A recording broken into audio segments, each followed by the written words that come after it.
देखिए जरा कैसे भगवान शिव का दिव्य परिवार है, कैसा उन्होंने अपने परिवार में सामंजस्य बिठाया। जब देवी सती को खूब समझाया, ये नहीं कि छोड़ दिया, समझाया, लेकिन सती जी जब नहीं मानी थी तो भगवान ने वाद विवाद नहीं किया। क्या किया? मौन धारण कर लिया। और मौन धारण करके क्या किया? अस कहीं जपन लगे हरि नामा।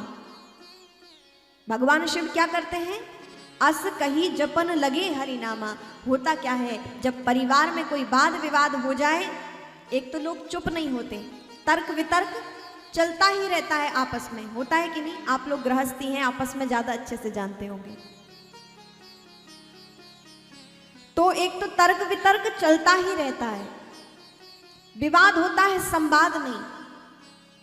तो भगवान शिव ने क्या बताया यहां पर? इस घटना से क्या पूरा संपूर्ण हमें भाव प्रकट होता है कि भगवान शिव मौन हो गए। अब मौन किसे कहते हैं? आप लोग चुप होते हैं लेकिन मौन नहीं होते। चुप होना वाणी से होता है और मौन होना मन से होता है। मौन मन से हुआ जाता है, वाणी भी, लेकिन वाणी के साथ साथ मन से भी मौन होना है। हमारी वाणी तो यदि कोई भी घटना हमारे जीवन में घटित होती है तो हमारी वाणी चुप हो जाती है, लेकिन हम अंदर अंदर घुटते रहते हैं, उसका मंथन करते रहते कि उसने हमें ऐसा कह दिया, उसने हमारा अपमान कर दिया, भरी सभा में हमें ऐसे कह दिया, परिवार के मध्य में ऐसे कह दिया। तमाम चिंतन हमारे मन में चलते रहते हैं, तो हमारी वाणी तो चुप हो जाती है, शांत हो जाती है, लेकिन हमारा मन अशांत रहता है, हमारा मन मौन धारण नहीं करता है। तो हमें क्या करना है? मौन धारण करना है, वाणी के साथ साथ मन को भी शांत करना है। और फिर क्या होगा? मन शांत करने के बाद केवल बैठे नहीं रहना है। भगवान शिव क्या करते हैं? अस कहीं जपन लगे हरि नामा। क्योंकि कोई भी घटना है आप पे यदि प्रभावित हुई है तो तुरंत नहीं जाती है। मौन होने के बाद क्या करना है? अस कहीं जपन लगे हरिनामा, प्रभु का स्मरण करना है। और जब आप प्रभु का स्मरण करते हैं तो धीरे धीरे वह घटना आपसे दूर होती जाती है, आपका चित्त परम शांत और निर्मल हो जाता है।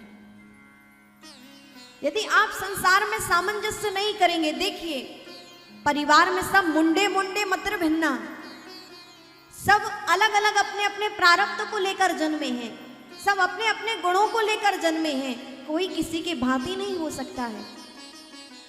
लेकिन यदि कोई किसी की भांति नहीं तो क्या परिवार चलेगा नहीं? यहाँ भगवान शिव का आप परिवार देखिए, सब कितने कितने भिन्न हैं, लेकिन कितना सामंजस्य है कि पूरा जगत नहीं, ब्रह्मांड भगवान शिव को और शिव के परिवार को पूजता है। भगवान शिव और माता पार्वती, भगवान शिव कैलाश पर रहते हैं और माता पार्वती कहाँ से हैं? हिमालय राज की कन्या हैं, राजकुमारी हैं, और भगवान शिव निर्जन स्थान में रहते हैं।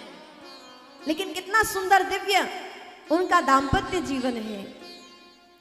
वहीं पर नंदी भी खड़ा हुआ है, भगवान शिव का वाहन, वहीं माता भगवती का वाहन सिंह भी खड़ा हुआ है, वहीं उनके पुत्र कार्तिकेय भी हैं, उनके द्वितीय पुत्र श्री गणेश जी महाराज हैं। और दोनों के वाहन कौन है? गणेश जी महाराज का वाहन चूहा है, कार्तिकेय जी का वाहन मोर है, वहीं गले में भगवान शिव के सर्प भी पड़ा हुआ है। आप देखिए कितनी विपरीतताएं हैं। नंदी और शेर का कभी मेल हो सकता है? क्या कहते हैं आप लोग?